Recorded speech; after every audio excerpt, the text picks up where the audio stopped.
ফেসবুকৰ পৰা এমজিপিৰ সভাপতি বাহাদুৰ ইছলামৰ ফেসবুক ৱালৰ পৰা কি আছে এই বিতৰ্কিত ফেসবুক পোষ্টত জানিবলৈ চাই থাকক নিৰপেক্ষ বাতৰি।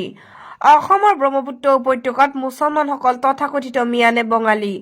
অসমত এক চক্ৰৰ জৰিয়তে অসমৰ ব্ৰহ্মপুত্ৰ উপত্যকাৰ চৰ-চাপৰিত বসবাস কৰা মুছলমানসকল যিয়ে যেনেকৈ ইচ্ছা তেনেকৈ নাম দিবলৈ অপচেষ্টা অব্যাহত ৰাখিছে।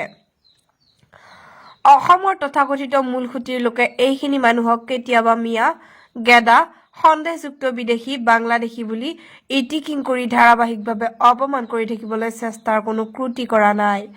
অৱশ্যে ইয়াৰে কিছুমানে ন-অসমীয়া, চৰুৱা, পুৰমুৱা, অভিবাসী মুছলমান, বংগীয় মুছলমান, বঙালী মুছলমান আদি বিভিন্ন নামেৰে অভিহিত কৰি আহিছে।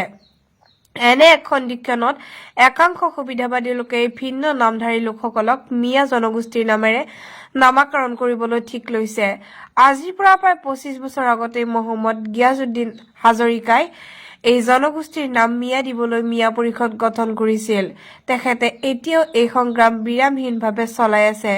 বৰ্তমান সময়ত হাজৰিকাৰ সেই দাবী হাইজেক কৰি আমি জানত চৰ-চাপৰি সাহিত্য পৰিষদৰ আজীৱন সভাপতি ডক্টৰ হাফিজ আহমেদ আৰু তেখেতৰ নেতৃত্বত একাংশ উদীয়মান শিক্ষিত যুৱক-যুৱতীৰ নেতৃত্বত এই বিভিন্ন নামধাৰী বঙালী মুছলমানসকলক মিয়া জনগোষ্ঠীৰ নামেৰে আখ্যায়িত কৰিব বিচাৰিছো। ডক্টৰ হাফিজ আহমেদ আৰু তেখেতৰ নেতৃত্বত একাংশ উদীয়মান শিক্ষিত যুৱক-যুৱতীসকল মূলতঃ মিয়া কবিতাৰ অন্যতম পৃষ্ঠপোষক। কিন্তু অতিকৈ পৰিতাপৰ কথা হ'ল মিয়া কোন, এওঁলোকৰ পূৰ্বপুৰুষ কোন, পৃথিৱীৰ আৰু ক'ত ক'ত এই জনগোষ্ঠীৰ লোকসকল পোৱা যায়, এওঁলোকৰ ভাষা কি, এই পৃথিৱীত ক'তো নথকা জনগোষ্ঠী অসমত মাটি ফুটি ওলাল নেকি? মিয়া নামৰ জনগোষ্ঠীৰ কোনো ইতিহাস নথকা এই দুৰ্ভগীয়া লোকসকলক মিয়া জনগোষ্ঠীৰ নামেৰে আখ্যায়িত কৰিবলৈ তেওঁলোকৰ এই চেষ্টাৰ অন্তৰালৰ উদ্দেশ্য কি? আচলতে এওঁলোক মিয়া নহয় আৰু হ'বই নোৱাৰে। কাৰণ অসমৰ একাংশ উগ্ৰ জাতীয়তাবাদী লোকে আৰম্ভ কৰা আৰু সকলো মুছলমানে একত্ৰিত মিয়া বুলি অমুছলমানসকলে তুচ্ছ তাচ্ছিল্য কৰি অভিহিত কৰা আন এক আমাৰ জনগোষ্ঠীৰ নাম কিদৰে হ'ব পাৰে? এইবোৰ আচলতে একাংশ লোকে নিজৰ ব্যক্তিগত স্বাৰ্থ চৰিতাৰ্থ কৰিবলৈ এই অদ্ভুত জনগোষ্ঠীৰ নামাকৰণ কৰিবলৈ উদ্বাউল হৈ পৰিছে। তথাকথিত মিয়া জনগোষ্ঠীৰ প্ৰবক্তাসকলে জানি থোৱা ভাল যে আপোনালোকে আপোনালোকৰ ঘৰুৱা যি ভাষাক মিয়া ভাষা বুলি ক'ব বিচাৰিছে সেই ভাষাটো প্ৰকৃততে বাংলা ভাষাৰ কথিত ৰূপ আৰু বাংলা দেৱান। তদুপৰি উক্ত প্ৰবক্তাসকলক আৰু জনোৱা হয় যে অসমৰ বঙালী মুছলমানসকল হাড়ে হিমজুৱে জাতিগত পৰিচয় বঙালী আৰু অসমৰ জাতীয় জীৱনৰ পৰিচয় তেওঁলোকে আজন্ম অসমীয়া। তেওঁলোক ভাৰত স্বাধীনৰ আগতেই অসমৰ নাগৰিক আছিল আৰু স্বাধীনতাৰ পিছতো অসম তথা ভাৰতৰ নাগৰিক হৈয়ে আছে। লোকপিয়ল তথ্যমতে অসমৰ মুছলমানসকল অবৈধ অনুপ্ৰৱেশ হোৱা নাই আৰু মুছলমানসকলৰ মাজত কোনো বিদেশী নাই।